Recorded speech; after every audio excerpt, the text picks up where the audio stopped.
Quand l'équipe de Canu a fondé la Maison des champions il y a 3 ans, c'était pour aider les athlètes dans leur passage vers la vie au-delà de leur sport.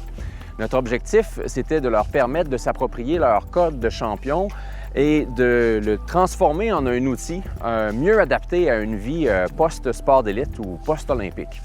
Un des participants de la première cohorte était notre collègue Christian, qui lui se définissait davantage par son passé de militaire.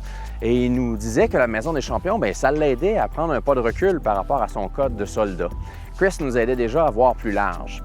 Dans les semaines et mois qui ont suivi, on a commencé à avoir des conversations avec des dirigeants d'entreprise qui nous disaient « Je suis peut-être pas un athlète de calibre olympique, mais je suis certainement un champion dans mon domaine.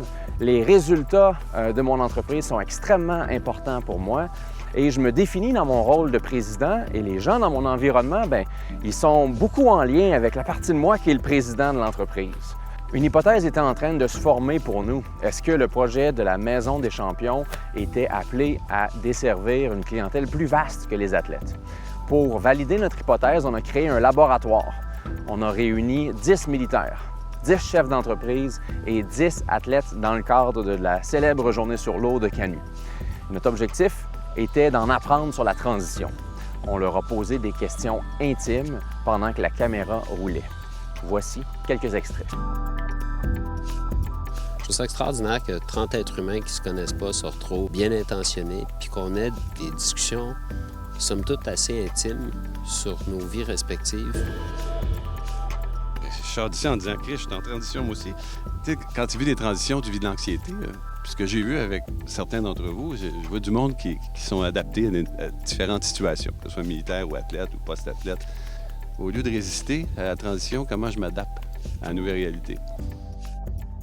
Les athlètes, vous anticipez à un moment donné une transition qui vient, puis j'ai probablement sous-estimé ce que ça voulait dire, parce que moi, dans ma réalité, ma transition, ça va être la fin d'une carrière. J'aurai pas les médias ou mon coach qui va me dire « t'es plus bon ».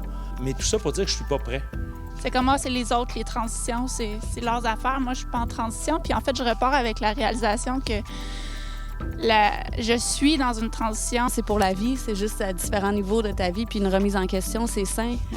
Plusieurs fois dans ta vie, en fait. Dans cette recherche-là, on essaye de savoir qu'est-ce qui nous appartenait vraiment. Qu'est-ce que les qualités qu'on avait développées avec le sport. On associe toujours tout à l'athlète et non à la personne. On parle souvent beaucoup des choses de notre code d'athlète ou de militaire dont on veut un peu se défaire pour avancer. Mais moi, en fait, dernièrement, je trouve qu'il y a des choses de mon mode d'athlète que je veux reprendre. Tu sais, des fois, on se dit « Ah, on est tout seul à vivre ça ». Mais non, j'ai appris des belles choses aujourd'hui. Si tu fais une erreur, puis si ça fonctionne pas, mais si tu es bien entouré, puis il y a des gens qui vont t'aider, ça va être correct, tu sais. It's always good in the end. Fait que ça, c'était mon beau moment. Alors, qu'est-ce qu'on a appris avec ce Lab 10-10-10? Eh bien, c'est assez simple. Quand on vient d'un monde de performance, on a tendance à se définir par son rôle, puis on se prend pour son résultat. Les conséquences sont assez graves par rapport à la transition, parce que la transition est donc taboue, puis son expérience est pénible, puis on a tendance à croire qu'on doit vivre ça en solitaire avec son psychologue, cette perte de repère-là. Puis paradoxalement, en fait, ce que les gens nous ont dit, c'est à quel point ils avaient appris à propos d'eux-mêmes en étant dans une expérience avec d'autres personnes.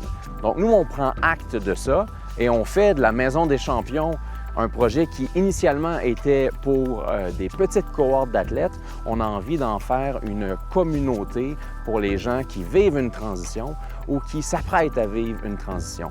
Une communauté de soutien par laquelle il y aura des grands rassemblements. Il y aura des cohortes, de même que du coaching individuel. Restez à l'affût en suivant nos pages sur Facebook, LinkedIn et Instagram.